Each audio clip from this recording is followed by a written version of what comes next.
the brewing part of it because I think that's the funnest part of it anyway. Let's get past the science crap. Alright.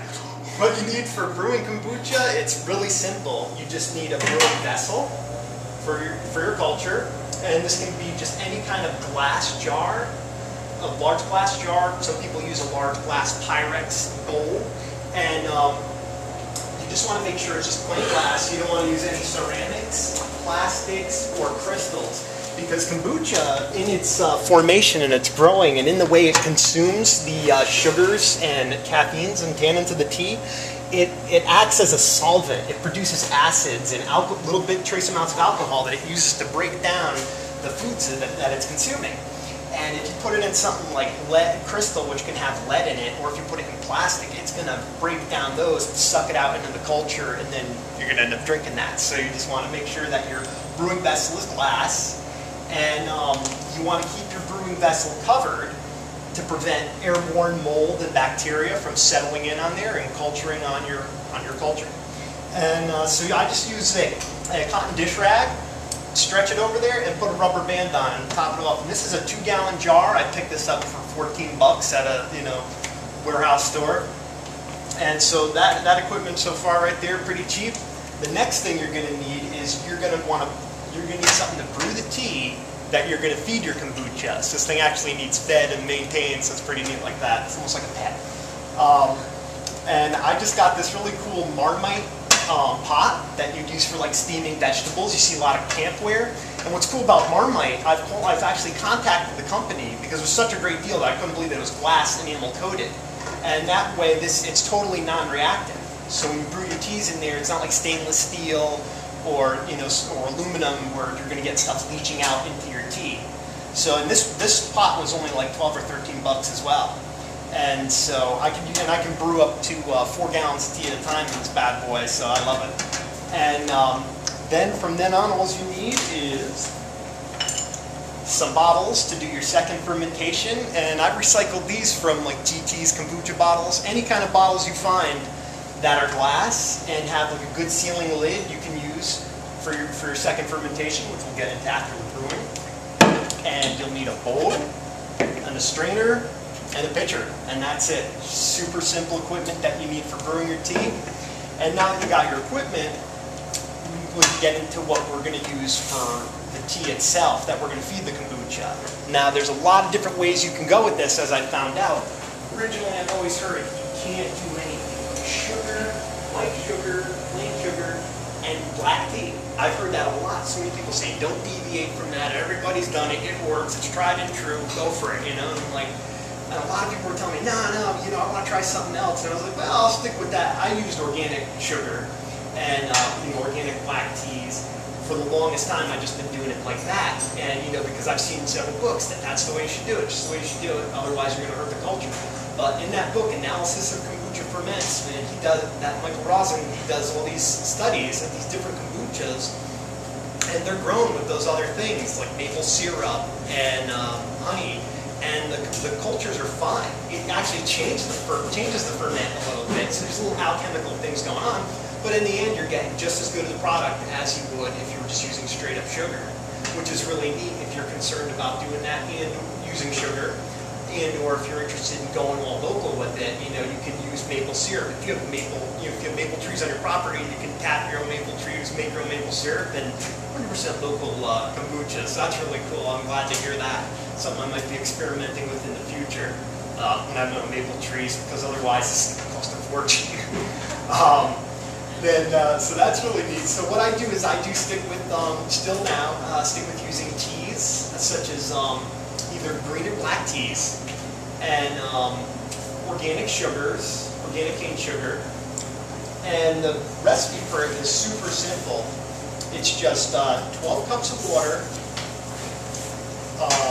1 cup of sugar, and then five or so tea bags.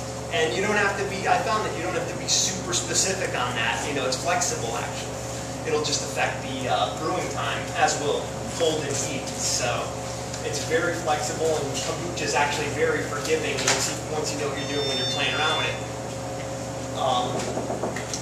So now that we got that, what you do is you take your water, boil it for 5 to 10 minutes, This kills off pathogens and boils off if you have chlorine in your water. I recommend that you use filtered water whenever possible, or even spring water if you can get it, even better.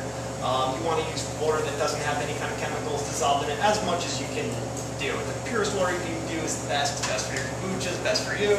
So I'd go with that. And by boiling it and boiling the sugar in there with it, you're creating a sterile medium, just like in a laboratory where you're trying to culture something. You want to know what's in it. So you don't want to throw this in something that's been sitting around that could have something growing in there that you don't want to be drinking or eating. And so once you've boiled your water and then added your tea, brought it back to a boil again, throw your tea bags in there, boil it again, bring it to a boil, and then remove your tea bags, let it sit, and then you let it sit overnight in your kitchen and let it cool down to room temperature. And then you're all set. You got your tea going for ready to start add your kombucha culture to. And what I usually do is I start it the night before, and then that way I can have it ready and chilled by the next day when I'm getting ready to do it. And what I do is while it's cooling, I always keep the lid on it. That way I'm keeping any pathogens or airborne goodies from falling in there and inoculating my face with stuff I wouldn't want it to. And so we got our prepared tea. We got our kombucha culture here, which is ready for a change. This culture has been going for about 14 days. And I don't know if everybody can see from here. Oops, just move this without dropping it. If you can see from the side, there's like 2 layers going on there. And what happens is every time like a culture is ready, every 10 to 14 days, depending on how warm it is in your house, the warmer your house is, the warmer the room you're keeping your kombucha in, the quicker it's going to brew, the quicker it's going to multiply. It's actually split, and there'll be 2 kombucha cultures when we take this apart. So we'll remove this. And some of you who may have got on Glenn's YouTube channel and checked out some of the videos of the past class, you might have seen I was wearing these monstrous black rubber gloves like I was handling some alien from another planet or toxic waste. And it turns out from the research I've done that as long as your hands are clean enough for preparing food, then you're fine for handling your kombucha culture. You don't need to get all anal and put on the big gloves and be all scared of it. It's not going to eat you. Just eat sugar. So check this out. This is pretty funky looking.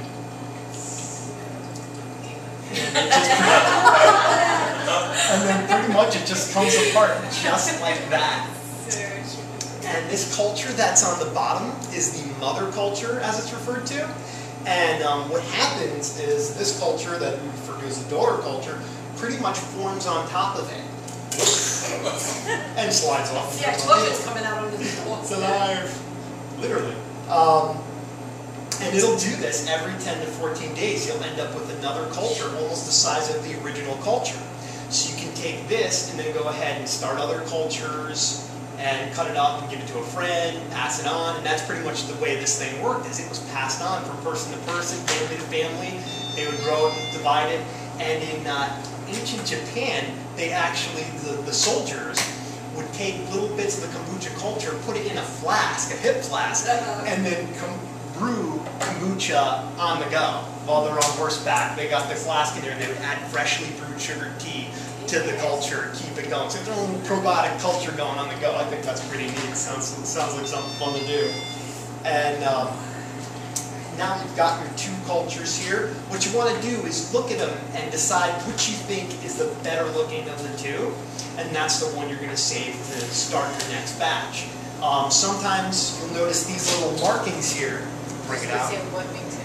Yes, these little markings here, all this is when the kombucha tea starts to ferment, the bubbles of carbon dioxide start to come up around the edge. And as they're constantly coming up, they push the tea up into the air and create little air pockets. And when the tea is exposed to air and is not covered by the solution, it browns off and kind of dies out. But as long as you don't see any mold, that's the sign that your kombucha is out of here. You see any mold on it, any little bits, don't think, oh, I'm going to go rinse it off and reuse it. If you see mold on it, that's when you get rid of it. But little air bubbles like this, which you can just see it's just browning, little holes in there, that's fine. That's nothing to worry about. If you see powdery mold on it though, chuck it.